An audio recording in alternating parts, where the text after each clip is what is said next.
Welcome back, everyone. This week, we're going to be talking about the macro, meso, and micro, and why mentally masturbating over abstract ideas doesn't ultimately help your P&L. Now, this video is going to pertain specifically to the cannabis industry, but that does not mean that what I'm getting ready to talk about isn't as applicable to other industries and other sectors, because it is. So keep that in mind. So with that out of the way, let's get into this. If we as a community of investors required one another to have at a minimum a half-ass explanation for owning a stock, believe it or not, we'd be raising the baseline and standard on the whole. Most people can give you a 40,000 foot view in narrative form as to why they own a stock. But what they lack is the ability to give you a ground level view, and especially one involving numbers. Cup of Coffee Capital is a reader-supported publication. To receive new posts and support my work, consider becoming a free or paid subscriber. At the end of this piece, I'll demonstrate to you what a simple macro, meso, and micro thesis would be in regards to TrueLeaf. But before we get to that, it's best to set some groundwork. Most people concern themselves with abstract conceptualizations, patterns, and general trends. That would be the macro, 40,000 foot view. But just as importantly, we need to understand those implications on the specific, idiosyncratic, individual, detailed, granular, and localized level. This would be the micro level. Macro, meso, and micro. What does this look like? Pertaining to the cannabis industry, it might look like this. Macro, federal laws, regulations, policies, licensing, taxation, total addressable market, consumer preferences, international and global implications, interstate commerce. What might the meso look like? State, city, municipality laws, supply chain, cultivation, processing, distribution, retail, regional markets, licensing, vertical integration, consumer preferences, medical versus recreational. Micro. And really, by the way, I'm kind of lumping meso and macro together because it's more of a macro, meso versus micro. So micro, specific company, specific management team, specific markets, SKUs, KPIs, retail, wholesale focused, just the focus of the company, company-specific performance metrics and valuations, business strategies, capital allocation strategies, branding strategies. So it goes from a low resolution, higher order abstract conceptualization, known as macro, and it scales down to a higher resolution, company-specific contextualized analysis. That's the micro. It's helpful to think of it as one lengthy continuum of due diligence. Yet most conversations I hear are macro-centric.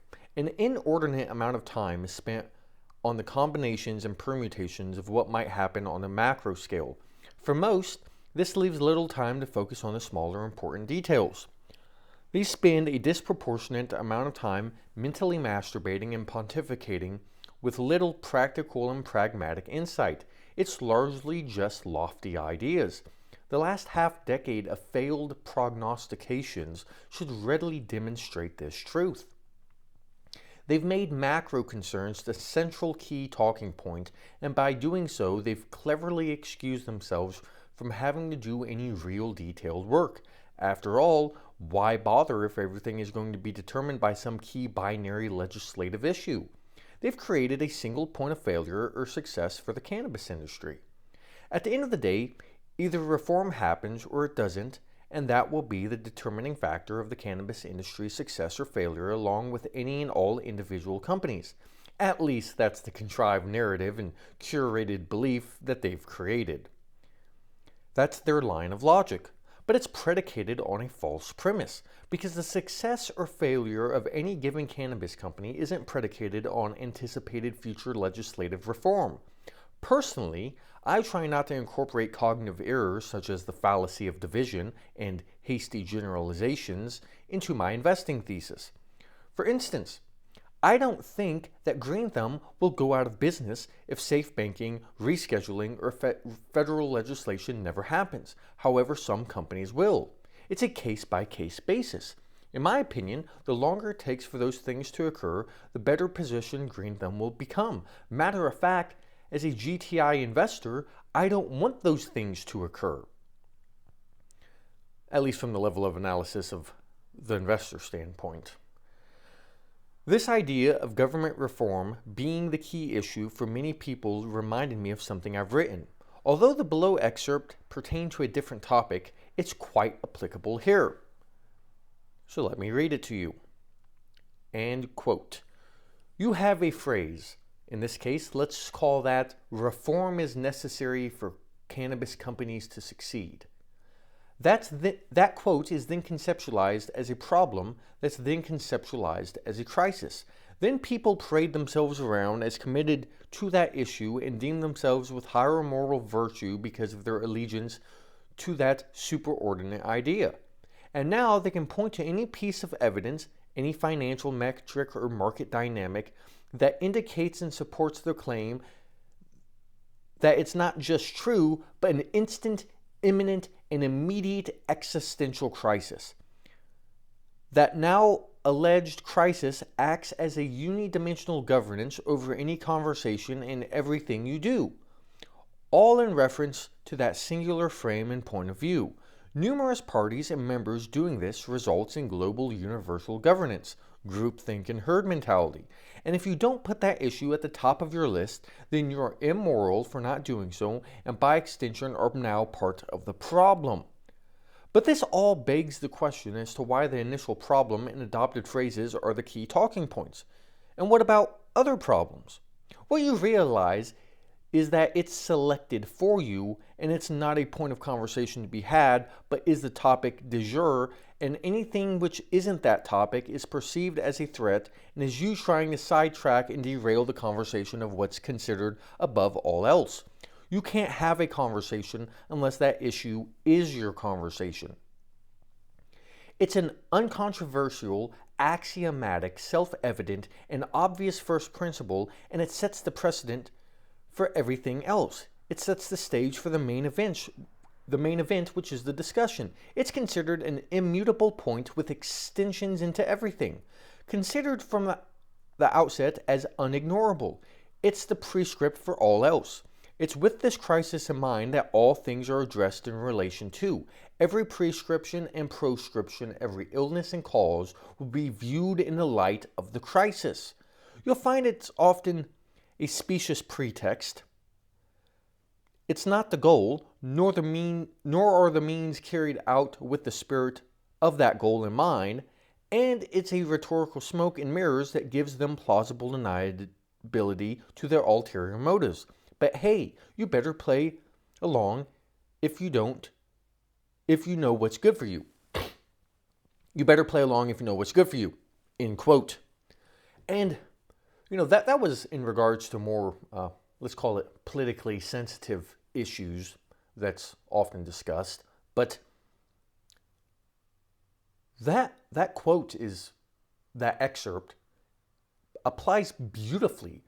It's amazing. You go listen to these podcasts, for instance, and they want to balk and act superior to how so many industry participants are headline focused and how the fundamentals are what matters. And then the very first thing they start talking about on their podcast is headline news and drama and trauma.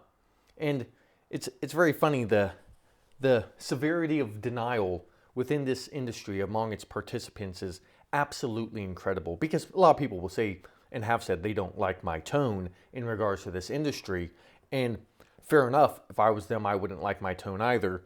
And the interesting thing is, you think by now I would have been right by laying forth these kinds of accusations at least once by now, but seemingly no. Everybody who I've I've accused of behaving this way seemingly doesn't, and at least according to them. But I digress. Let's get back into this. Micro doesn't matter to many. It is my belief that you can choose good companies that will perform relatively better to a basket of industry peers with little to no knowledge of what's going on with the macro themes. The macro themes are an afterthought and bonus to me, not a crucial contingency of my investing thesis. The statement, if legislative reform happens, then these stocks will go up, is a reasonable inference and thesis. However, people don't stop there. They layer on how these stocks need legislative reform to go up. Take this for example. Quote, "Hey, I'm wondering, is there anything about Glass House that gives you pause? I jumped in when it was at $3, and now I'm sitting pretty with some solid gains. Though I guess my upside might be capped now until regulation improves." End quote. Let me say that last part again. I guess my upside might be capped now until regulation improves. End quote. I guess Glass House can't grow their revenue and margins with internally generated cash flow once they turn on Greenhouse 5, and as such, their stock can't go higher, although their cost of production might be declining and the dollar value of pounds they're selling might be improving? Nope, guess not. Guess the only thing that'll re-rate the stock was regulation improving, not fundamental business improvements. Nope. Seemingly that has no effect on the stock price. I've personally received numerous messages along these lines, and I've literally seen and heard hundreds. Here are but a few examples. If you think, here we go, I'll just read the highlighted part. Reform is really all that matters short term. Okay. For the sake of humanity, I hope this next one is from a robot. I guess 10Qs and 10K filings are just noise, LOL. Quote, rescheduling is the whole ball game. Everything else is noise. This next one is something I actually plan on doing a short write-up on at some point due to how atrocious of a statement it is. Quote, there are no truly profitable operators yet due to the dozens of obstruction cannabis companies face in the USA. That's what we're trying to change. End quote. Now, I suspect that might have been from a robot, a propaganda bot. Yeah, because that account was not around for long at all. It kind of came and went, but there's other reasons why that might occur, but it really hit the talking points. Yeah, good old propaganda. But the problem is most people sound like propaganda. So when you read something that looks like propaganda, it's not. I mean, there's giveaways. They're more nuanced and detailed, but just know that most people write and speak and live and are passionately enforce propaganda. So just keep that in mind. So, how do we go from reform is good for pot stocks to reform is necessary and needed for pot stocks? An obvious answer is that these companies have put themselves in a precarious position and are on life support and thus now need external intervention to save them. But duh. So instead, I'll take a more cup of coffee capital approach to this question. Things often start off innocently enough. Comments to the tune of, if reform happens, pot stocks will go up, is known as affirming the antecedent. It's a logical form of reasoning and is a reasonable starting point and hypothesis. It takes the form of an if-then conditional proposition. Original statement, if A, then B. If reform happens, pot stocks will go up. If A, then B, A, therefore B. If reform happens, then pot stocks will go up. Reform happens, therefore pot stocks go up. This is the correct form of affirming the antecedent. If reform happens, pot stocks will go up. So far, so good. Logic is prevailing. Okay, we're on the right track.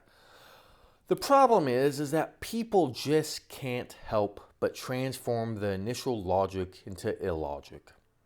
And the transformation occurs in 3, 2, 1.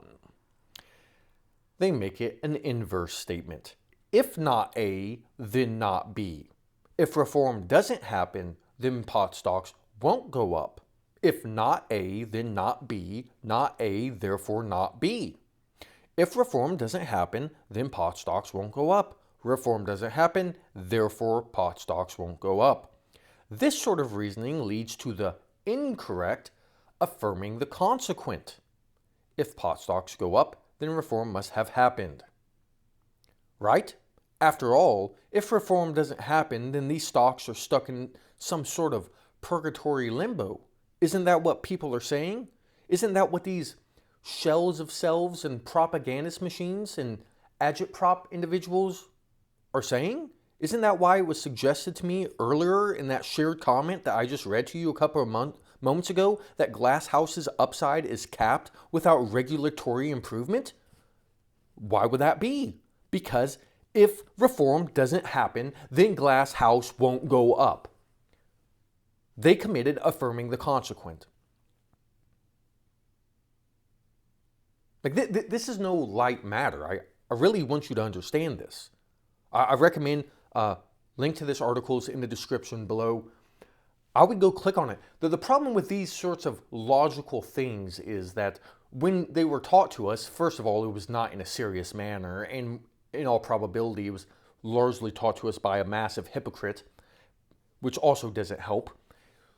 But the problem is people give you, well, it's like, and they give you some silly example of if the sidewalk is wet, it's because it rained. The sidewalk's wet, therefore it rained. And then you're just like, well, actually sidewalks can be wet other than just because it rained. Sprinklers, fire hydrants, there's buckets of water, pressure washers, so on and so forth. There's different reasons. And then, oh yeah, okay, I understand that. Who'd be so stupid to say something like that? Well, I just showed you who. So, and that's the problem is people have these, I don't know, straw man. They're illustrative examples to help you understand a point, but then people don't take them seriously. It's like, no. Now, this goes beyond the article, but the one I provided you was a false syllogism. And all kinds of people make false syllogisms in all kinds of ways. And just like people affirm the consequent in all kinds of ways. And then people don't, if it didn't rain, like if it rains, then the sidewalk is wet. The sidewalk's not wet, therefore it didn't rain. Okay. Well, I mean, so that assumes a true premise. That assumes this. That assumes that. I mean, and that's the problem is, and this is why people are wrong so frequently, is they don't take these things seriously. They don't take these logical infractions seriously. They don't educate themselves. They don't inform themselves. They can't identify it on a conscious level. Therefore, they can't improve themselves. And they're too concerned about tribal allegiance and promoting propaganda and promulgating it, and instead are concerned less about actually being truly oriented in the world towards reality to get what it is they want, and then they unnecessarily suffer 1,000 times over. So I'm actually quite passionate about such matters, but I digress. The inverse statement makes it where reform is the only reason pot stocks can go up. The problem with the inverse statement is that it's said in an emotionally detached, bland, logical inference, if-then, cause and effect kind of fashion. It negatively frames matters in the light of their absence, not their presence. In other words, it's not sexy.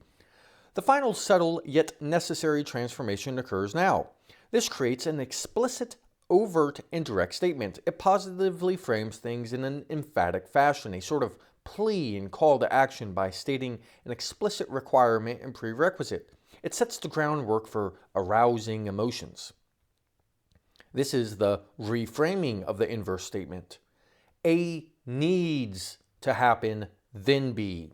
Reform needs to happen, then pot stocks will go up. Or if reform doesn't happen, then these companies are screwed.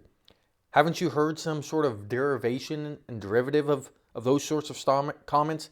These companies need reform to happen if they have any chance of improving. Anyway, we went from the original statement to the inverse version of the original statement, and we concluded with a heightened and escalated reframing of the inverse statement. This is how we go from reform would be good for pot stocks to reform is necessary for pot stocks. Reform went from being a nice bonus to a mandatory prerequisite. Although the reframed statement and inverse statements are equivalent in their internally structured reasoning, they emphasize and state things differently.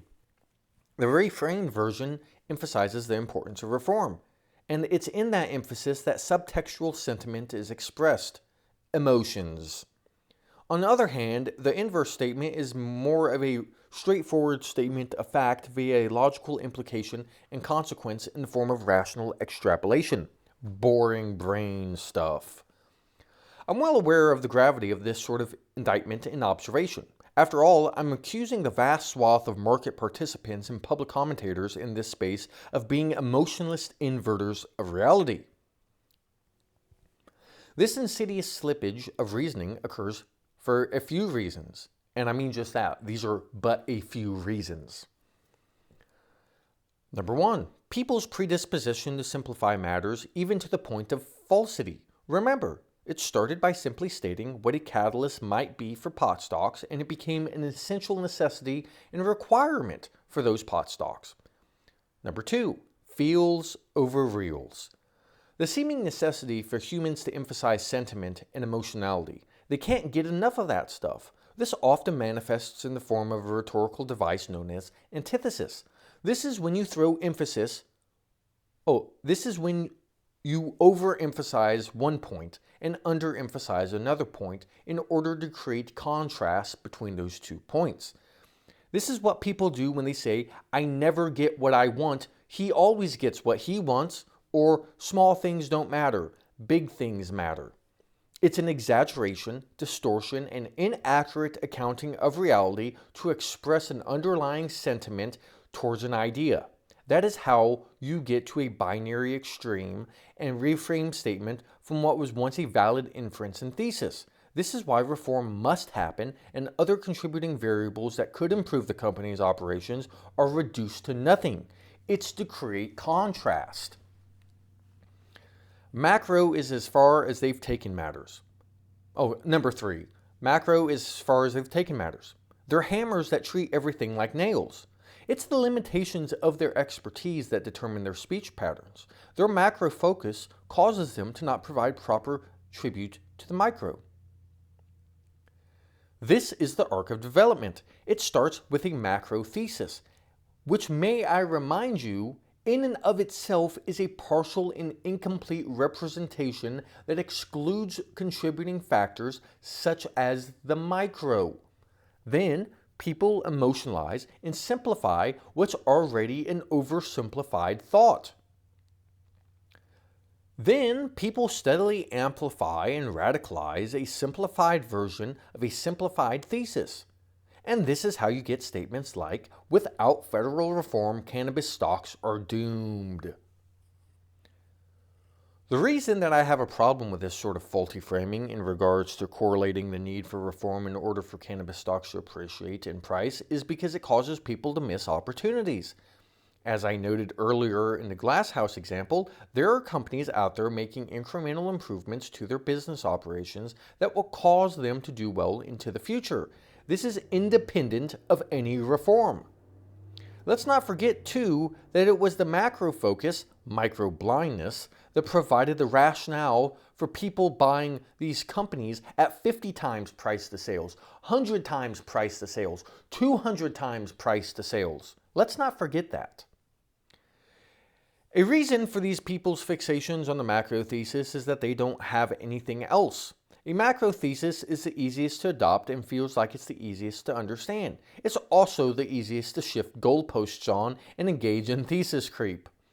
The point I'm trying to make is, why wouldn't you buy companies that can do well based upon their internal merits and treat any macro reform as a bonus? You know, bottom up versus top down. The answer is, in part, is because that would require them to know something. And in order to know something, they'd have to put in the work. And it's seriously time-consuming work. Fundamentally, for the most part, people are lazy. See, I'm just asking for a little arithmetic on the company-specific level. Not too much, just a little. I already hear it, but regulation does matter. I never said it didn't. And that kind of straw-manning attempt really, when people say things like that, it really reveals to you how unserious they are about practically anything other than promoting their ideology and thus the propaganda associated with it. And it really lets you know that you're entering a conversation at the point of diminishing returns, if not negative returns already. And that's worth remembering. Anyway, I never said reform didn't matter. But buying individual companies with little knowledge of those companies is foolish. Of course, when your macro thesis is, if rescheduling happens, then blank stock is going to rocket ship emoji, you seemingly need to know nothing about other than whether reform is going to occur or not. We've seen how atrociously wrong the gurus of this sector have predicted over the last half decade, so I'll let you think about whether that's a suitable investment strategy or not. Plus, it's not helpful because inevitable doesn't mean imminent. Ask any of the bag holders who are now down 80% plus on their positions. This becomes, yet again, another simplistic and reductionistic modeling of the world. It looks like this, quote, if something is going to happen, then you should just buy now and wait, end quote. Yeah, okay, just ask the MedMen shareholders how that's going. What actually happens, more often than not, is that people don't diamond hand their stocks, but instead have their confidence dwindle and wither away over time. And since they have no underlying conviction in what they own because they don't know its value because they never took the time to examine it, then they end up selling it when the floating abstraction, stock price, falls. And it's only in retrospect that the house of cards, which was their thesis, is revealed to them. So, to that example about TrueLeaf. I'm now going to provide you with a basic macro, meso, micro thesis example. It's basic. It might be wrong. It might be wrong by a lot. But remember, you're comparing it to a model to no model at all, as that's what most people have. No model. It's incredible. It is incredible the things people say with seemingly no evidence. And no concern to have any evidence. That's the more interesting part. So, let's do this. Most of the figures I've seen in regards to 280E going away would reduce income tax expense by 50 to 60%. Most states that go from solely medical to also recreational increase sales by 2 to 2.5 times. With Florida seeing a lot of tourists, you can model Florida being 3 times. Okay, let's say all this happens and gets set into place by 2026. What multiple are you paying for TrueLeaf today for 2026 numbers? TrueLeaf made $1.1 billion in 2023 with $151 million in income tax expense. If Florida became recreational and they're fully ramped up by 2026, then that means they'll be making $4 billion in 2026. All else being equal, their income taxes would quadruple, and that would be roughly $600 million. If 280E goes away and they spend 50% less on the income taxes, that would give them an additional $300 million. Since taxes are paid on profits, we could say that TrueLeaf doesn't make a profit, and then they might retain all $600 million. Okay, so there you have it. TrueLeaf could be making $4.6 billion in revenue by 2026. With a current market cap of $2 billion, you could say that's trading at 0.43 times 2026 price of sales as a consequence of them increasing sales by 300% due to Florida legalizing recreational use and tax reform occurring in the next 2 years. At a 2 times price of sales multiple, then this would be a $40 stock in 2026. Thus, it's trading at a 75% discount to 2026 figures and has the potential to increase fourfold, i.e. 300%. Boom! And that's why it's cheap. There you have it, a basic and rudimentary thesis that factors in the macro, meso, and micro. Macro, federal legislation reform of the rescheduling, that's the 280E, the scheduling, the federal stuff, big government. Then you have the meso, which might be state level occurrences, medical versus, or recreational in addition to medical. So that's the meso. Then you have the individual company, as well as the individual company's multiples, earnings, valuation metrics, so on and so forth. You put all that together, you develop a thesis. This is the thesis. And bam. That's why it's cheap. In conclusion, most people are intellectually lethargic and personally incredulous. What concerns me is how the vast majority of cannabis investors are unwilling or incapable of doing what I just did. It isn't that what I did was remarkable. It's that most people are unremarkable in their due diligence and decision-making process. People's ability to think has atrophied to such an extent that they can't manage something so simple. Instead, they awkwardly stumble through the conversation, rudderless and sputtering. Most people will say that True Leaf is incredibly cheap because once the removal of 280E happens and Florida turns recreational, the stocks will go up a lot. That's it. That's the extent and detail of their thesis. I kid you not. It's embarrassing. 280E happen, True Leaf go up. Florida recreational happen, True Leaf go up. That's them.